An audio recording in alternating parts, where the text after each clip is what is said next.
Let's go to the time of Badr, to be exact, 1382 years ago. That's the time when Hazrat Muhammad sallallahu alaihi wasallam was trying to find the commitment of his Muhajireen and Ansar before the battle. And one of the Ansar, Sahabi, whose name was Hazrat Saad bin Muaz raziyallahu ta'ala anhu, he figured that out and he said, अब जब कि हमने अपना हाथ आपके हाथ में दे दिया है, तो जहां चाहे हमें ले चले. He says, Ya Rasulullah, now that we've given our hand in your hand, you take us wherever you wish. And we swear upon that Allah who has stationed you with truth, that if you ask all of us to jump in the ocean, all of us will jump and not a single one of us will stay behind. What is that? Is that obedience? Is that brotherhood? I'm at a loss. Help me. But then let's go a year ahead.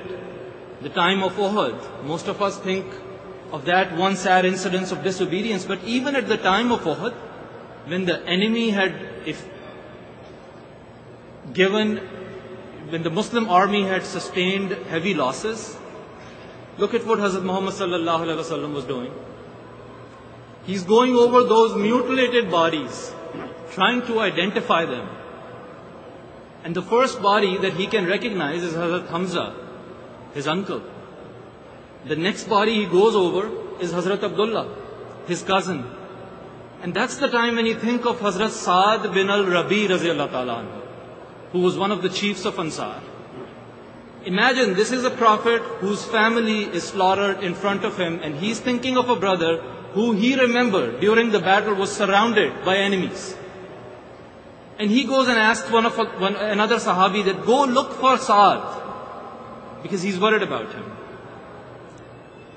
Hazrat Abi Ka'b raziyallahu ta'ala anhu goes around over those mutilated bodies looking for Hazrat Saad. And he's screaming at the top of his lungs, "Oh Saad, where are you? Oh Saad, can you hear me?" And he goes on over those mutilated bodies and he's unable to locate Hazrat Saad. As it turns out, Hazrat Saad bin al-Rabi was alive. And he was badly wounded and did not have the energy to respond to that call. And Hazrat Abi Ka'b one more time says, "Oh Saad, can you hear me?" And then he's almost ready to give up that search and he's trying to turn back. And that's when it hits him that I have not relayed the right message. And one last time he goes, "Oh Saad, can you hear me?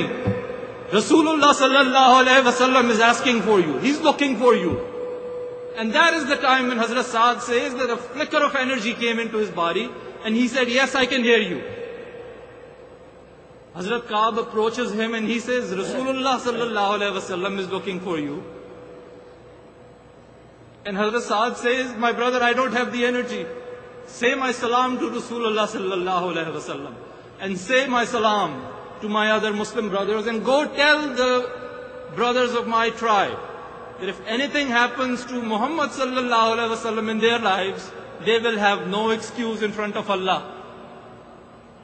This was the love of the followers of Hazrat Muhammad sallallahu alaihi wasallam. Hazrat Muhammad, come on brothers like Ahmadi Muslim brothers, Hazrat Muhammad sallallahu alaihi wasallam. Now, was this your obedience or was this your love to the man for whom this whole universe was created?